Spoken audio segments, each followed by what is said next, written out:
ನನ್ನ ಜೀವನದ ಬದುಕಿನ ಅತ್ಯಂತ ದೊಡ್ಡ ಮತ್ತು ಮಹತ್ತರವಾದ ಘಟ್ಟ ಬಂದಿದ್ದೆ PUC ಮತ್ತು ಇಂಜಿನಿಯರಿಂಗ್ನ ಮಧ್ಯಭಾಗದಲ್ಲಿ. ಯಾವುದು?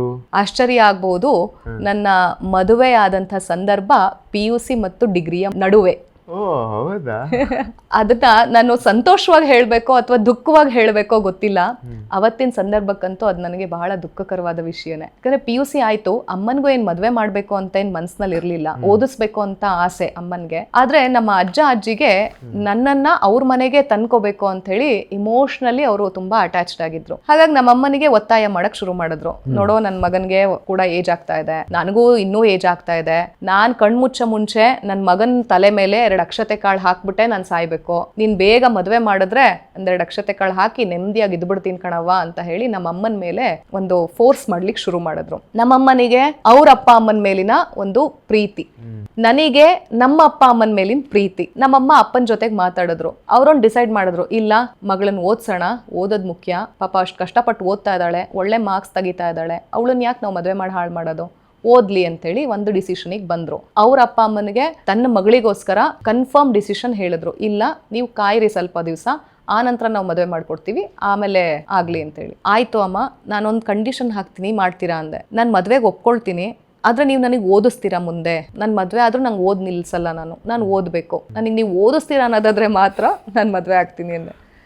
ಓ ಅದಕ್ಕೇನಂತೆ, ನಾನು ಹೇಳ್ತೀನಿ ಕಣೆ, ನಮ್ಮಪ್ಪಂಗೆ ನಾನು ಹೇಳಿ ಓದಿಸ್ತೀನಿ ನಿನಗೆ, ಡೋಂಟ್ ವರಿ ಅಂತೇಳಂದ್ರು. ಹೌದಾ, ಸರಿ, ನೀನು ಓದಿಸ್ತೀಯಾ, ಅದು ನನ್ಗೆ ಅಲ್ಲಿ ಇತ್ಕೊಂಡು ಓದಕ್ಕಾಗಲ್ಲ, ನಿಮ್ಮನೆಲ್ಲೇ ಇತ್ಕೊಂಡು ನಾನು ಓದ್ಬೇಕು. ಅಂದ್ರೆ ನಿಮ್ಮನೆಲ್ಲ ನನ್ನ ಮನೆ, ನಮ್ಮನೆಲ್ಲೇ ನಾನು ಇತ್ಕೊಂಡು ಓದ್ಬೇಕು, ಗಂಡನ್ ಮನೇಲಿ ಇರಕ್ಕಾಗಲ್ಲ. ಯಾಕಂದ್ರೆ ಅಲ್ಲಿ ಓರ್ಗಿತ್ತಿರೆಲ್ಲ ಇರ್ತಾರೆ, ಪಾಪ ಅವ್ರಿಗೂ ಬೇಜಾರಾಗಬಾರ್ದು. ನಾನು ಒಬ್ಳೆ ಕಾಲೇಜಿಗೆ ಹೋಗೋದು, ಅವ್ರ ಪಾಪ ಮನೆಯಲ್ಲಿ ಕುತ್ಕೊಂಡು ಅಡಿಗೆ ಮಾಡು, ಪಟ್ಟೆ ತೊಳಿ, ಪಾತ್ರೆ ತೊಳಿ ಅಂತಂದ್ರೆ ಅವ್ರಿಗೂ ಬೇಸರ ಆಗ್ಬಾರ್ದು. ಆಮೇಲೆ ನಮ್ಮಮ್ಮಂದು ಅದೇ ಇತ್ತು ಅಂದ್ರೆ ನಮ್ಮಮ್ಮ ತುಂಬಾ ಇಂಟೆಲಿಜೆಂಟು, ಅಂದ್ರೆ ಸಾತ್ವಿಕ ಬುದ್ಧಿವಂತಿಕೆ. ಒಂದು ಒಳ್ಳೇದಾಗ್ಲಿಕ್ಕೆ ಏನ್ ಕೆಲಸ ಮಾಡ್ಬೇಕು, ಏನ್ ಡಿಸಿಷನ್ ತಗೋಬೇಕು, ಆಕೆ ವೆರಿ ಕ್ಲೆವರು. ನಾನು ಇಲ್ಲಿ ಇರಿಸ್ಕೊಂಡು ನಾನು ಓದಿಸೋ ಜವಾಬ್ದಾರಿ ನಂದು, ನೀನ್ ಮದ್ವೆಗೆ ಒಪ್ಕೋ. ಆಯ್ತು, ಮಾರ್ಚ್ ನಲ್ಲಿ ಇದು ಡಿಸೈಡ್ ಆಯ್ತು ಕನ್ನಯ್ಯ. 2002 ಮಾರ್ಚ್. ಏಪ್ರಿಲ್ ನಲ್ಲಿ ಹೀಗೆ ಸುಮ್ಮನೆ ನಿಶ್ಚಿತಾರ್ಥ ಅಂತ ಹೇಳಿ ಮಾಡಿದ್ರು. ನಾನು ಅವಾಗ ಇನ್ನು CET ಕೋಚಿಂಗಿಗೆ ಹೋಗ್ತಾ ಇದ್ದೆ.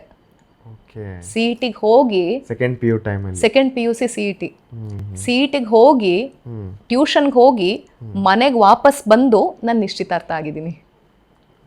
ಆ ಥರದ ಸಮಯ ಅದು.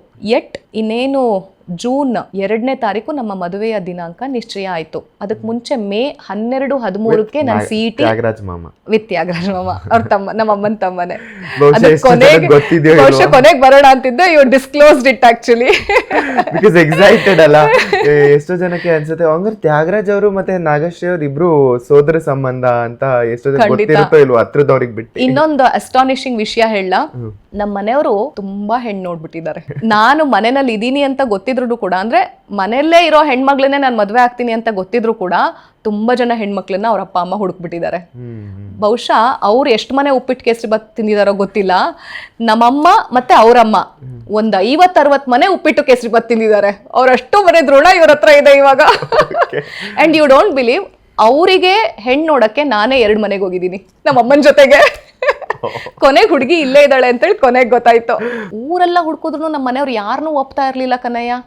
ಯಾಕೆ ಅಂತ ನನಗೆ ಆಮೇಲೆ ಗೊತ್ತಾಯ್ತು, ಇವ್ರು ನನ್ನನ್ನು ಇಷ್ಟಪಟ್ಕೊಂಡು ಕೂತಿದಾರ ಮನೆಯಲ್ಲಿ. ಹಂಗಾಗಿ ಇವ್ರು ಯಾರ್ದೇ ಮನೆಗೆ ಹೋಗ್ಲಿ ಹುಡುಗಿ ನೋಡೋದು, ಉಪ್ಪಿಟ್ಟು ತಿನ್ನೋದು, ಇಲ್ಲ ಯಾಕೋ ಸರಿ ಹೋಗ್ತಿಲ್ಲ, ಇಲ್ಲ ಯಾಕೋ ಇಷ್ಟ ಆಗ್ತಿಲ್ಲ, ಇರ್ಬಹುದೇನೋ ಹೇಳ್ತಾ ಇರ್ಲಿಲ್ಲ.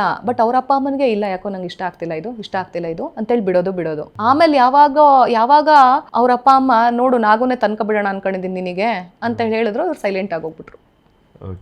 ಅವಾಗ ಗೊತ್ತಾಯ್ತು, ಮೌನಂ ಸಮ್ಮತಿ ಲಕ್ಷಣಂ ಅಂತಾರಲ್ಲ, ಹಂಗಾಗೋಯ್ತು.